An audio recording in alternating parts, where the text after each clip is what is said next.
여러분 안녕하십니까. 지금이 오전 10시 10분을 가리키고 있습니다.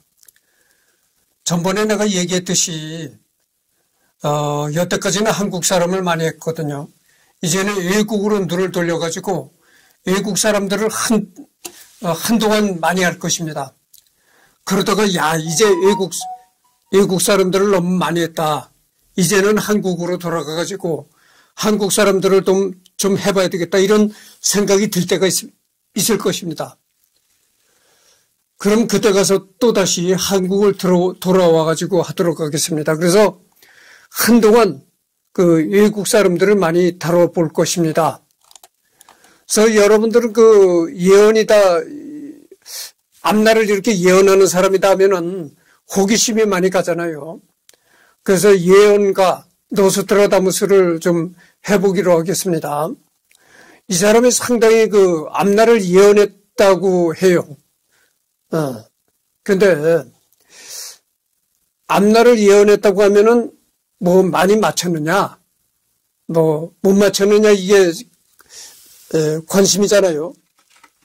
근데 내가 언젠가도 내가 이 예언가에 대해서 얘기를 한 적이 있었지만,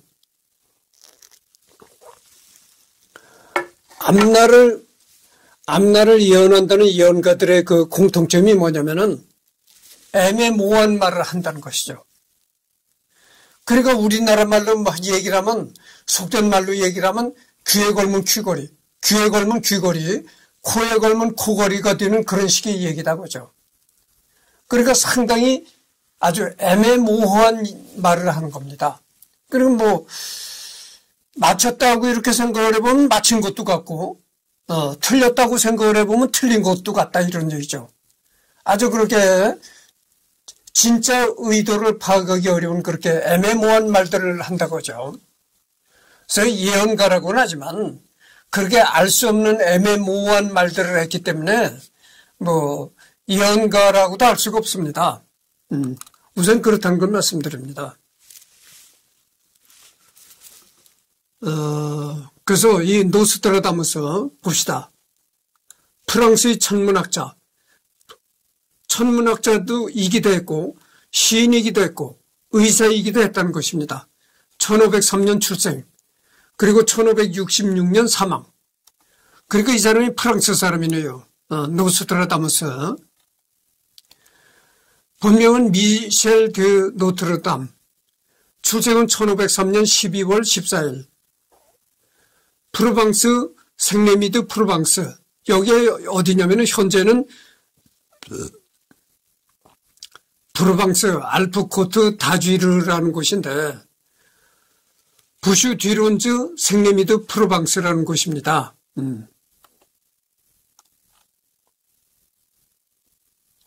여기서 이제 노스트라다무스가 태어났다는 곳인데, 생레미드 프로방스.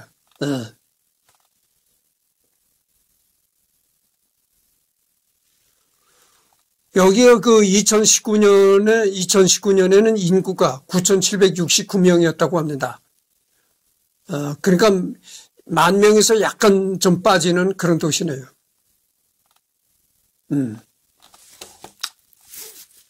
그래서 여기 봅시다. 선사시대부터 거주민이 살았다. 기원전 6세기경 고대 로마 도시인 글라늄이 설립되었다. 중시시대에는 생레미드랭스 수도원이 소유한 부지였다. 하여튼 넘어가도록 합시다. 그 다음에 이 사람 묘소가 어디냐면 생로당 성당에 묘소가 있다는 겁니다. 프란치스코 예배당에 안장됐으나 프랑스 혁명 당시 생로당 성당에 재안장됐다. 그러니까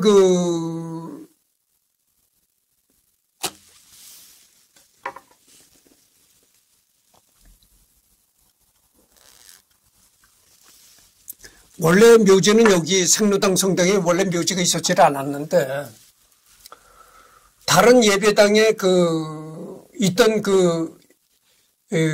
묘지를 이장을 했다는 거죠. 옮겼다는 겁니다. 국적은 프랑스 왕국, 직업은 의사, 작가, 번역가, 첨성술사, 신장은 188. 16세기 사람임을 감안하면 엄청난 장신으로 현재 프랑스인 평균 키보다도 훨씬 크다.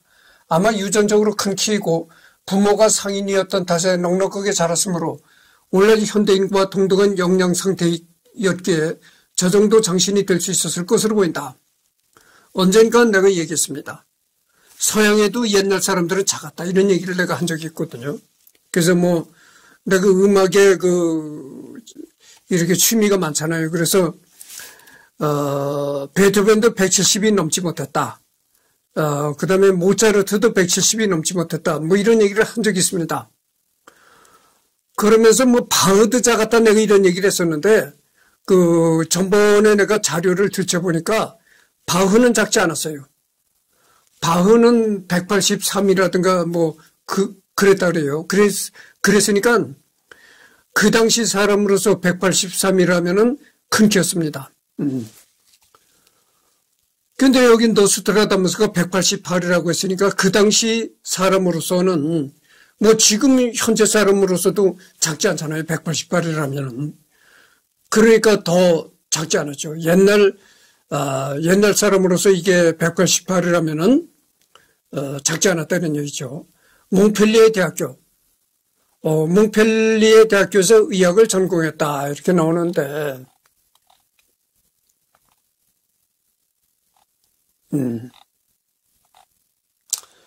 하여튼 넘어가도록 하겠습니다.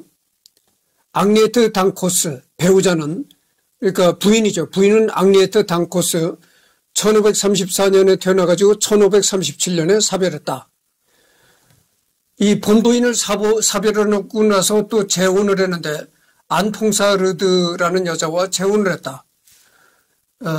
이 여자와는 이제 1547년에 결혼했다고 합니다. 그리고 노스트라다무스의 종교는 카톨릭이었다.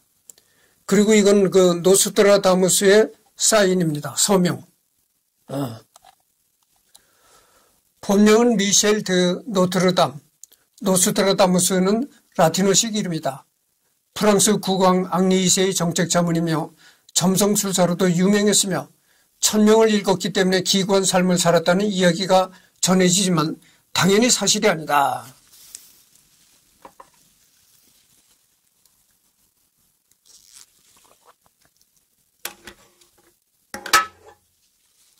천명.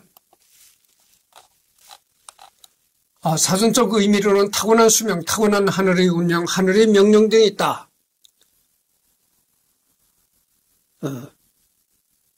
그러니까 이 천명이라는 건 말이죠. 하늘의 그 뜻을 파악할 수 있었다는 얘기죠.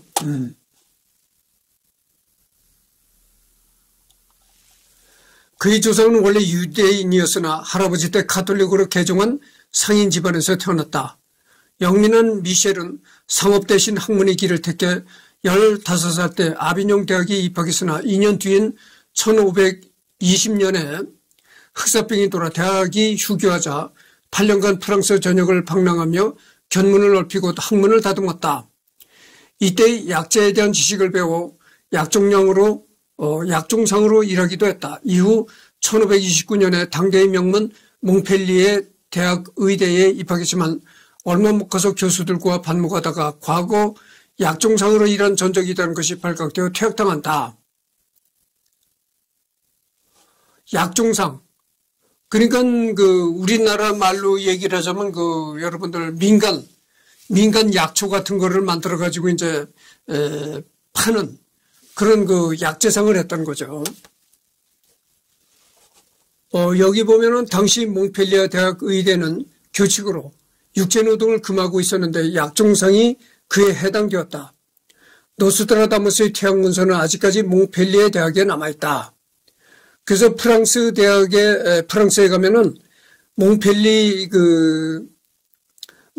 대학이라는 의대가 있는데 거기 가면은 이 노스트라다무스의 퇴학 문서가 아직도 보관되어 있다. 이런 얘기입니다. 그 뒤 당대의 명의 스칼리제 밑에서 수련을 하면서 앙리에트 당코스라는 여인과 결혼하여 1남 2녀를 얻었으나 흑사병 환자들을 치료해주고 돌아와 보니 아내와 자식들이 흑사병에 걸려 사망에 있던 비극을 겪는다. 그 유럽의 그 흑사병이 창궐 했었잖아요.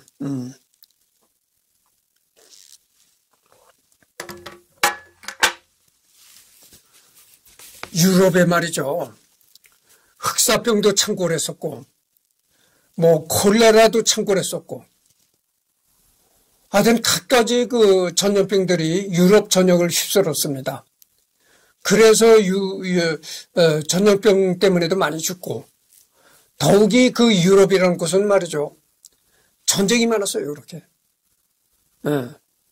그래서 그 조선도 전쟁으로 인해서 많이 죽었지만, 이 유럽인들도 말이죠. 유럽인들도 이렇게 전염병으로도 많이 죽고, 유럽이 그렇게 전쟁이 많았다고죠. 그래가지고 그 전쟁으로 인해서 유럽인들이 많이 죽었어요.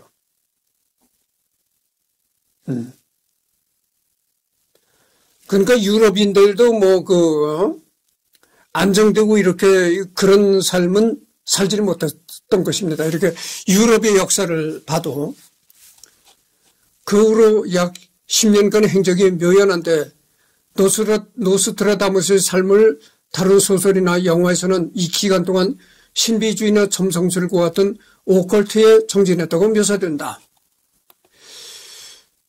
그래서 이제 그 집에 돌아와 보니까 한동안 그 외지로 돌아다니다가 집에 돌아와 보니까 아내와 자식들이 흑사병으로 다 죽었더라. 그 후로부터 그 노스트라다무스의 10년 동안 행적이 묘하다고죠. 그 후에 노스트라다무스가 어떤 그 인생을 살았는지 그 아주 행방이 묘연하다고죠. 아마도 이때 그 행방이 묘연했던 이때 10년 동안 어떤 그 점성술이나 이런 데 심취해가지고 살았지 않았겠는가 이렇게 짐작을 한다는 것입니다.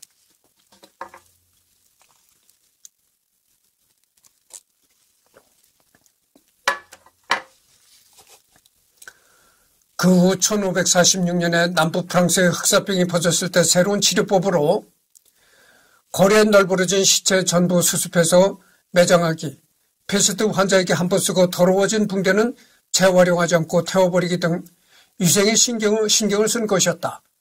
노스트라다무스 본인은 이 치료법을 지켜서 환자를 만날 때는 반드시 몸을 씻고 환자를 대했다고 한다. 때문에 노스트라다무스는 당시 흑사병의 미신적이고 주술적인 것에 의지한 원시적인 대처 방식에 맞선 최초의 임상의로 평가되기도 한다. 당시 서구 문명에 위생이라는 개념이 없었던 것을 감안하면 이는 획기적이고 선구적인 것이었다. 이게 참 재미난 얘기가 나오겠는데 여러분들 말이죠. 요즘에 한국 사람이 어떻습니까? 뭐 요즘에 그 농촌 시골 사람들은 아직도 매월 샤워는 매일같이 이렇게 샤워는 하지 않는다고 내가 생각합니다만은 아파트나 이렇게 도시에서 생활하는 사람들은 매일 샤워를 하잖아요. 근데 그토록 매일같이 샤워를 할 정도로 위생관념이 아주 철저해졌다 이런 얘기죠. 근데 옛날에 조선 사람들이 그렇게 샤워를 했을까요? 전혀 그렇지 않았던 거죠. 근데 서양에도 그랬던 것입니다. 서양의 그 유럽인들도 상당히 그 샤워라는 것도 참 오랫동안 목욕이나 샤워를 오랫동안 하지 않는 그런 생활을 했고 상당히 그 위생적으로 불결했다고 하죠. 근데 이 노스트라다무스는 어떤 데서 환자가 발생했다면 그 환자를 보러 갈 때는 반드시 이 몸을 정결하게 씻고 그러고 왔다는 겁니다. 그래서 당시로서는 그 노스트라다무스가 상당히 위생적인 생활을 했다. 이런 얘기입니다. 1546년 남부 프랑스의 흑사병이 퍼졌을 때 새로운 치료법으로 흑사병을 치료하는데 공헌했고 1947년부터 살롱드 프로방스라는 마을에 안주하며 여기서 안 퐁사르드라는 과부를 만나 재혼하게 된다. 아내에게서 3남 3녀의 자녀들을 얻는다. 1550년경부터 다음 해에 있을 일들을 예언하는 달력을 발간하기 시작했고, 이에 잘 맞는다 하여 예언가로서 명성을 쌓기 시작한다. 그러니까 노스트라다무스가 예언가로서 명성을 쌓기 시작한 것은 1550년경부터다 이런 얘기죠. 1555년에는 그 유명한 노스트라다무스 예언집의 초본을 하게 되는데, 인쇄소리 보급, 당시 지식인들 사이에 오컬트 열풍 등을 타고 프랑스 전체로 퍼져나가게 된다. 그러던 중 오컬트 신봉자인 앙리 2세의 왕비 카트린 드 메디시스에 의해 궁정으로 초청된다.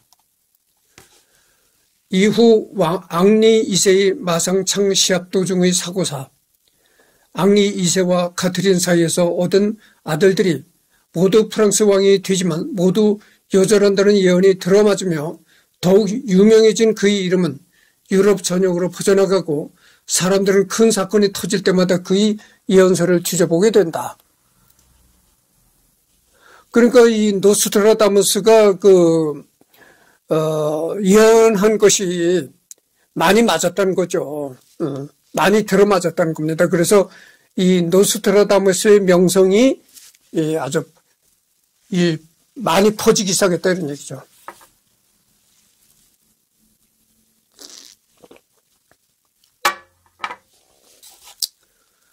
말년에는 통풍과 류머티즘으로 고생했으나 왕비의 총애를 받아 그럭저럭 풍족한 노후를 보내며 62세로 사망했다. 1566년 7월 1일 병사기 전날 밤에 자신이 죽음을 가족들에게 예언한 것이 마지막 예언이 되었다. 늙어서는 통풍과 류머티즘으로 고생했다 이런 얘기입니다. 그렇지만은 왕비가 이 노스트라다무스를 아주 총애를 했다 그래요. 아꼈다 그래요. 그래가지고 왕비의 아낌을 받아가지고 노후도 그렇게 가난하지 않고 풍족한 노후를 살게 되었다 이런 얘기입니다. 노스트라다무스의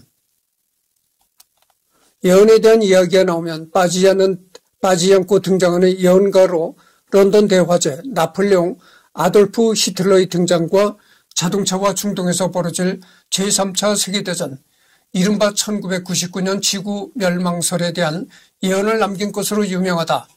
1999년 지구 멸망설. 지금이 어떻게 됩니까? 2025년도잖아요. 그러니까 1999년이 지나간 지가 한참이 된 거죠. 근데 여러분들, 1999년도가 지구 멸망이 도래한다 해가지고 이 지구 멸망설이 많이 이렇게 퍼진 그런 때가 있었습니다. 그 1999잖아요.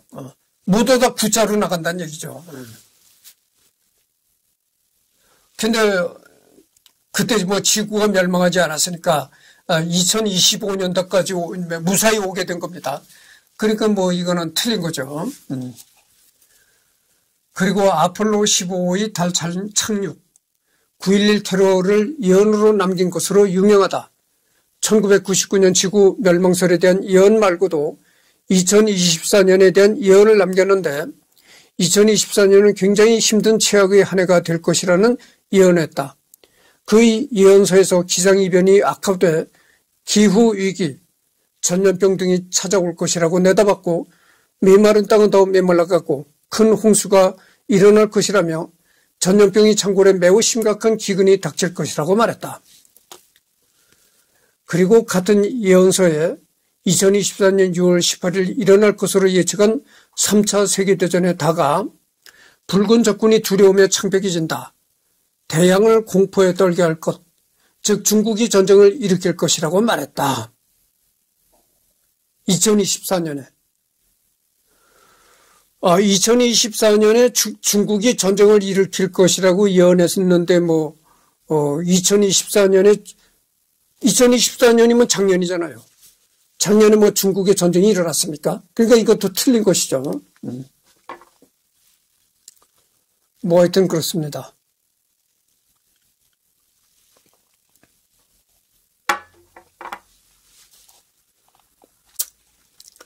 이 예언 덕분에 예언가의 대명사로 자리 잡았다. 오죽하면 예언을 잘 하는 사람을 노스트라다무스라고 별명을 지어줄 정도였다. 그러니까 예를 들어서 내가 예언을 잘한다. 앞날을 내다보는 그런 예언을 한다면은 승열 트라다무스 이렇게 이제 거기다가 내 이름을 붙여가지고 트라다무스 이런다는 것이죠. 그러니까 이승열 트라다무스 이렇게 이제 부르고 그런다는 거죠. 예언서 외에도 의학 요리법, 화장품 제작법에 대한 글을 남기기도 했다. 또한 노스트라다무스는 의사로서도 당시 시대를 꽤 앞서 나간 모습을 보였다고 전해진다. 1546년에 남북 프랑스에 흑사병이 퍼졌을 때 새로운 치료법으로 흑사병을 치료하는데 공헌했다고 전하는데 이 새로운 치료법이라는 게 전부 거리에 널브러진 시체 전부 수습해서 매장하기, 거리에 그 전염병으로 이렇게 죽은 시체들이 이렇게 많으니까 그 시체들이 부패하면서 여러 가지 그 안 좋은 그 악취도 풍기고 그렇잖아요. 그러니까 뭐 이렇게 길거리에 널브러진 시체를 매장해야 된다. 이런 건 너무나 당연한 얘기죠.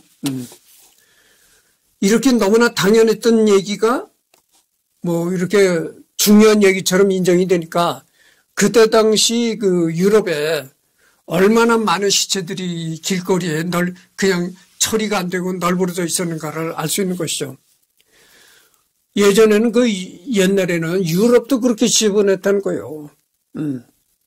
우리나라 조선시대가 그랬다잖아요. 조선시대가 전부 길에다가 용변을 보고 길에다가 대변을 보고 소변을 보고 그래가지고 그때 당시 그 우리나라에 이제 기독교를 전파하러 왔던 그 선교사들이 쓴 책을 보면 그래요.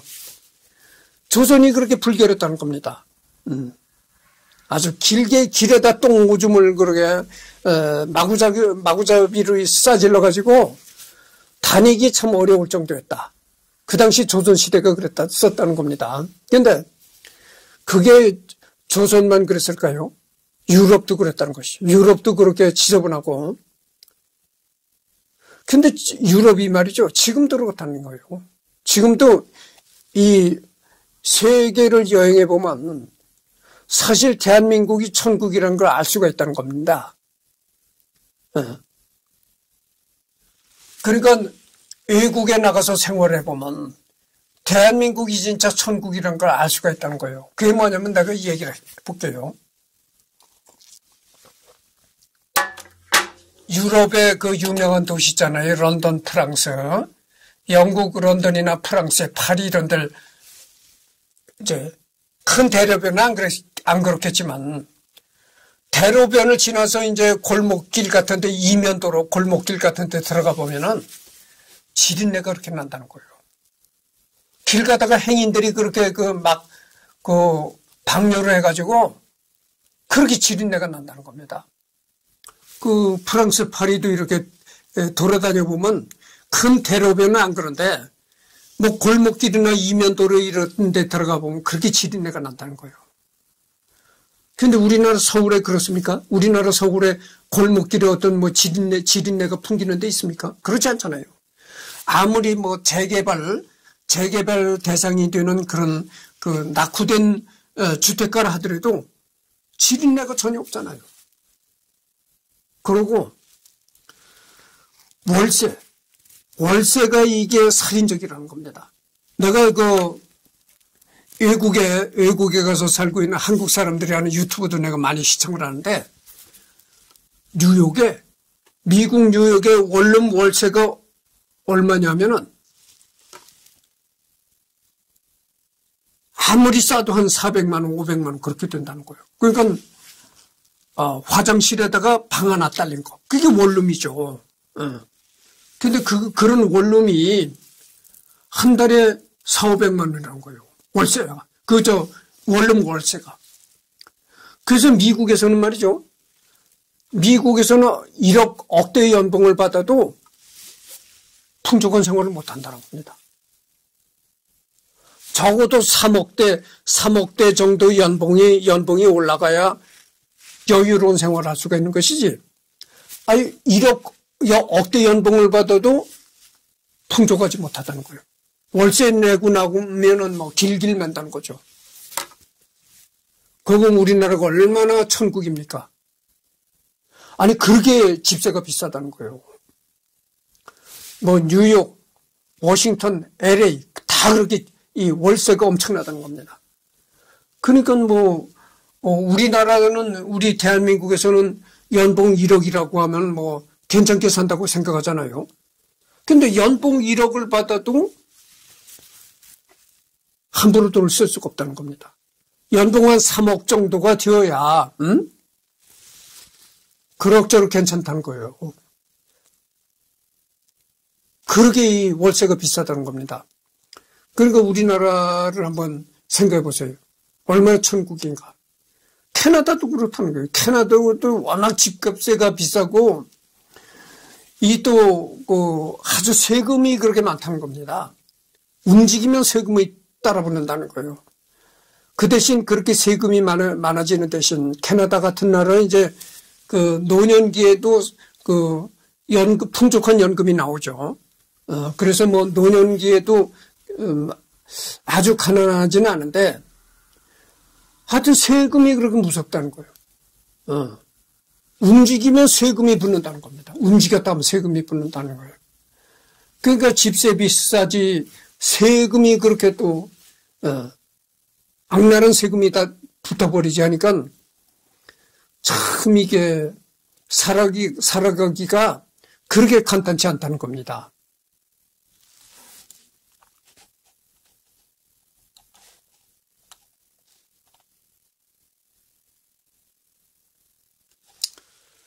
한번 쓴 붕대는 재활용하지 않고 더러워진 붕대는 전부 태워버리기.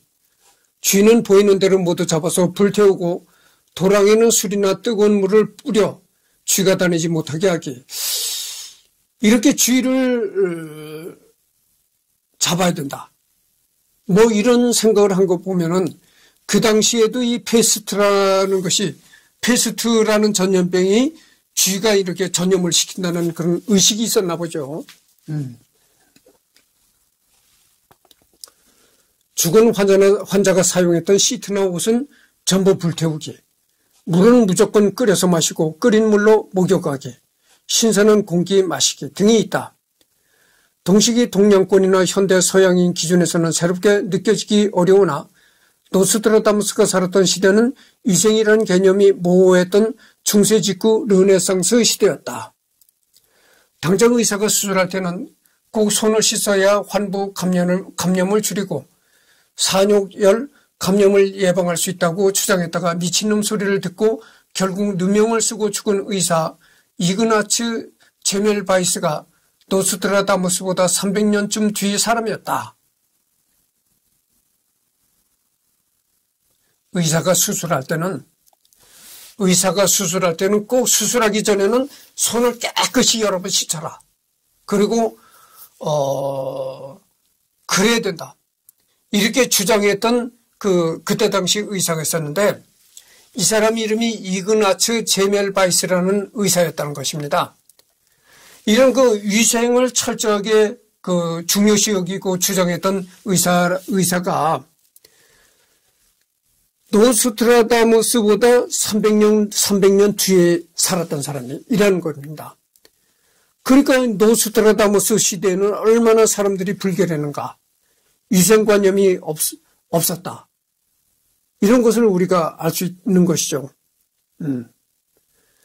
근데 그렇게 위생관념이 없고 불결했던 서양에서 그때 당시 노스트라다무스는 아주 위생을 중요시 여기고, 환자를 대할 때는 반드시 자기가 목욕부터 하고, 이랬다는 거 얼마나 노스트라다무스가 현재 의학적으로 봐도 얼마나 위생관념이 철저히 있는가를 알 수가 있는 거죠. 또한 노스트라다무스는 자신만이 독특한 조제법으로 제조한 약제법도 가지고 있었는데 현대학자들이 조사한 결과 장미꽃, 초록실 측백나무의 톱밥, 정량, 창포기름, 목질의 알로에 등으로 만든 가루를 섞어서 조제한 것으로 재료를 수집할 때도 노스트라다무스는 장미를 구할 때는 반드시 이른 아침 새벽녘에 따야 한다는 규칙을 지켰고, 촉촉한 장미 잎에는 곰팡이균이 번식하기 좋았을 것이라는 게 이유였다고 한다. 곰팡이라고 하니까 의외일 수 있는데 곰팡이는 항생제의 재료로 쓰이기도 한다. 가장 유명한 것이 페니실린이다. 여기서 이제 창포 기름이라는 게 나옵니다. 창포. 이 창포 기름을 서양에서도 중요시했나 봐요. 그런데 서양에서뿐만이 아니고 이 창포라는 것은 말이죠. 우리 조선에서도 창포를 아주 즐겨 사용했던 것입니다. 그래서 단오날, 예전엔 지금과 같은 좋은 샴푸도 없고 그랬을 때잖아요. 그랬을 때 샴푸도 없고 그랬던 시절에는 이 창포를 끓여서 그 창포를 끓인 물에다 머리를 씻는 거. 그거를 아주 최고의 머리 감는 그런 걸로 생각을 했었죠. 그래서 창포에 머리를 감는다. 이것이 아주 좋은 방법으로 그렇게 조선에서도 알고 있었던 것입니다. 그러니까 사람 생활을 보면 말이죠. 이렇게 사람 생활을 보면 동양이나 서양이나 이렇게 공통점이 많이 있어요. 그러니까 우리가 알 수 있는 것이 사람의 생활이라는 것은 서양이나 동양이나 이렇게 사람 생활을 이렇게 세세히 들어가 보면은 공통된 점이 많았다 이런 얘기입니다. 농축된 장미와 창포 기름이 내뿜는 자극적인 냄새 때문에 흑사병을 옮기는 주의 벼룩이 가까이 오지 못하게 하는 효과가 있었다고 한다. 다만 이게 본인이 의도하거나 원리를 이해해서가 아니고 그렇게 하는 게 더 낫더라 정도의 경험적인 수준이었을 것으로 추측된다. 안타깝게도 이 치료법이 항상 사람을 살린 것은 아니어서 간혹 가다 죽는 사람도 나왔다. 그래서 노스트라다무스가 자신이 치료법으로 벌어들인 그 많은 돈들은 치료에 실패해 사망한 환자들 유가족의 분노를 가라앉히는 위로금으로 쓰였다고 한다. 또한 페스트에 죽어가는 사람들을 구한다고는 하지만 환자들을 치료해주는 과정에서 많은 돈을 벌어들이고 페스트 환자들이 늘어나면 늘어날수록 돈방석에 앉게 되는 노스트라다무스를 사람들은 지금 병에 걸려서 고통스러워하고 죽어가는데 그런 환자들 이용해서 쉽게 돈 버네라고 안이 꽂게 보는 사람들도 적지 않았지만 다만 대부분은 노스트라다무스 덕에 개점 휴업한 의사들이었다.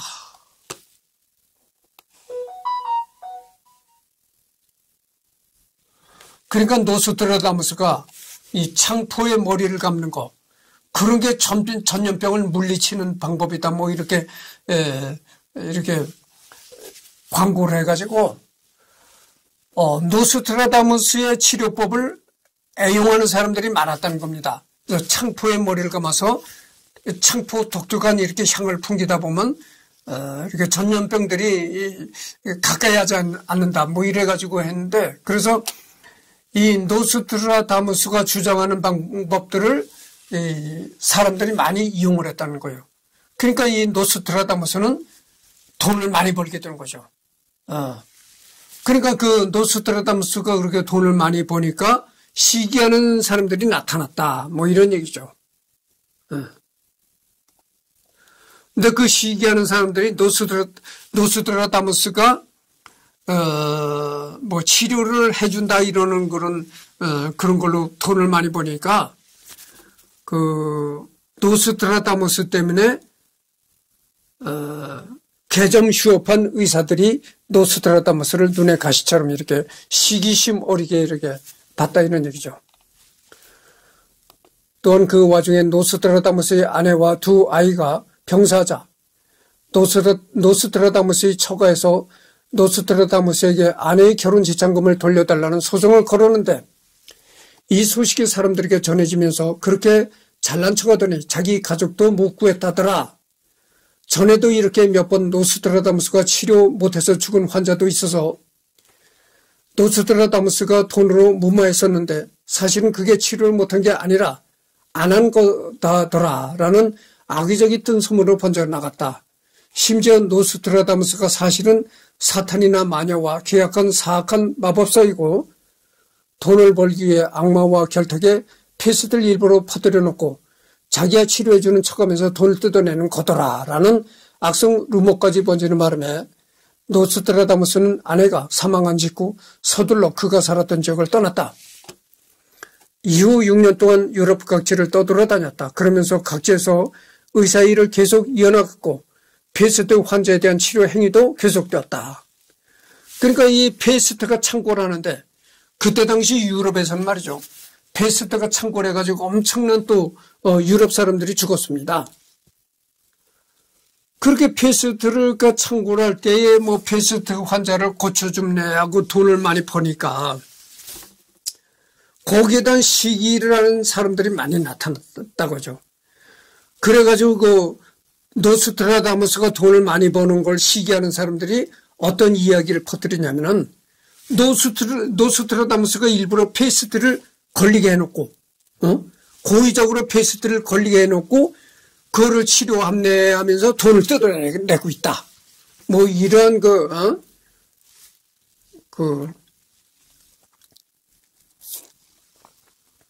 노스트라다무스의 공격을 가한다는 거죠, 이제.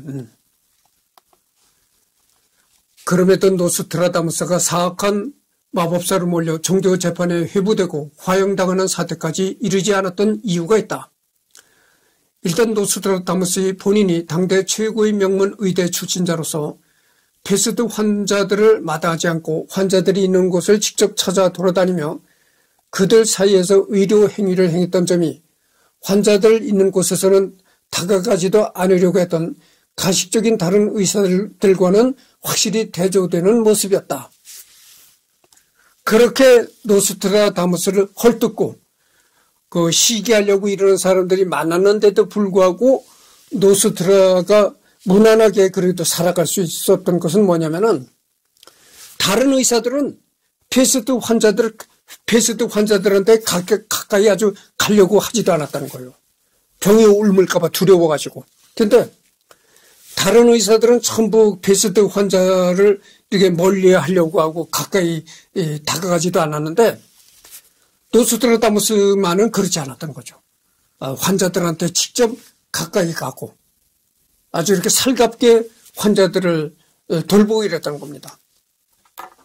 그러니까 노스트라다무스를 시기하는 그런 말들이 있긴 있었지만 노스트라다무스 자체가 그렇게 환자들에게 열정을 쏟는 그런 치료를 하고 그랬으니까 더 이상 어떻게 할 수가 없었다고 하죠. 말로만 헐뜯는 것이 더 이상 노스트라다무스를 노스트라다무스한테 위해를 가한다든가 그럴 수는 없었다 이런 얘기입니다.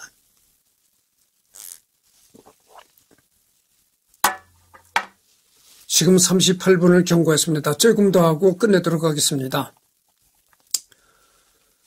패스트 환자들 가지고 돈도 벌고 좋겠다고 비아냥대며 루머를 퍼뜨리는 이들은 대부분 의사들이거나 의사들이 가족들이기에 니들은 겨우 그깟 돈 몇 푼 좀 벌어보겠다고 저 사람처럼 패스트 창고라는 동네만 찾아다니면서 환자들하고 맨몸으로 구르고 뛰고 할 수 있냐라는 반론이 나올 수 있었다.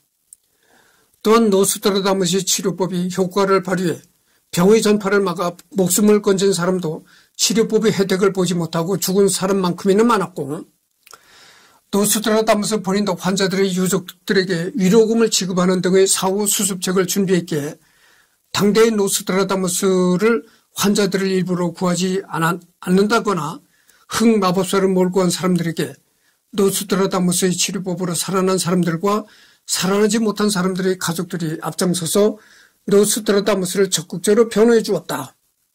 또 노스트라다무스의 치료법으로 치료를 받다가 죽은 사람들한테는 또 그 죽은 유가족들한테는 위로금을 지급한다는 겁니다. 이 노스트라다무스가. 그 노스트라다무스가 자기가 번 돈으로 죽은 사람들한테 또 위로금까지 전달해주고, 이러다 보니까 어떻겠어요?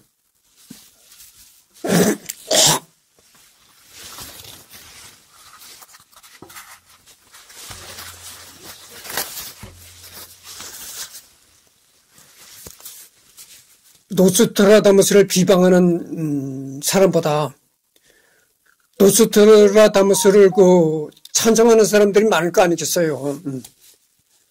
노스트라다무스를 옹호하고 찬성하는 사람들이 많은 건 너무나 당연할 것이라는 얘기죠. 또 노스트라다무스 본인도 자신에게 눈 뒤집힌 사람들에게 더 꼬투리 잡히기 전에 루머가 퍼지는 지역을 서둘러 빠져나와 자리를 피해버림으로써 쓸데없는 충돌을 피하고, 또 그 전에도 혹시나 자신이 마법사를 의심받지 않도록 그가 작성하는 모든 문서에 주님은 모든 것 위에 계신다라는 글을 써넣어서 악마와 결탁했다는 혐의를 피할 수 있었다. 카트린 드 메디시스의 총애로도 궁정을 드나들 당시 자신이 만든 미백 화장품을 팔았다가 그 화장품을 산 귀부인들의 항의로 궁에서 쫓겨난 적이 있었다. 그럴 만도 한 게 그 미백 화장품의 주성분은 수은이었다. 명색이 대예언자 체면이 마리안이었지만 수은이 주성분인 미백 화장품을 실제로 썼던 무시무시한 사례도 많다. 이 수은은 말이죠. 이 수은은 굉장한 그 인체에 해로운 중금속입니다. 그래서 여러분들 지금 그 현대에 와서는 말이죠. 수은을 금지시킵니다. 함부로 어떤 약재나 식품 이런 데 수은이 들어가면요. 수은이 들어간 약재나 식품은 전혀 유통이 못하게 식약처라든가 이런 데서 철저하게 막습니다. 그래서 이 현대에는 이 수은이 정말 독한 중금속이라는 걸 알기 때문에 어떤 약에도 수은 성분이 포함되지 못하고 식품에도 어떠한 식품에도 수은이 포함되지 못합니다. 그러나 옛날에는 수은이 그렇게 독성이 있는 중금속이라는 걸 몰랐었거든요. 몰랐었기 때문에 수은을 많이 사용했던 것입니다. 중국의 진시황이 그렇게 수은을 많이 사용했었잖아요. 이 수은 중독으로 죽습니다. 근데 그때만 해도 여러분들 진시황 때만 해도 수은이 그렇게 독성이 있는 중금속이라는 걸 몰랐을 때니까 그런 수은이 독성 물질이라는 걸 모르고 수은이 마냥 좋은 것인 줄 알고 그렇게 아주 남용을 하고 사용을 했던 것이죠. 서양에도 그랬던 것이죠. 그래서 이제 지금 43분을 경고했습니다. 그래서 노스트라다무스 첫 번째 시간은 이것으로 마치고요. 다음에는 매체,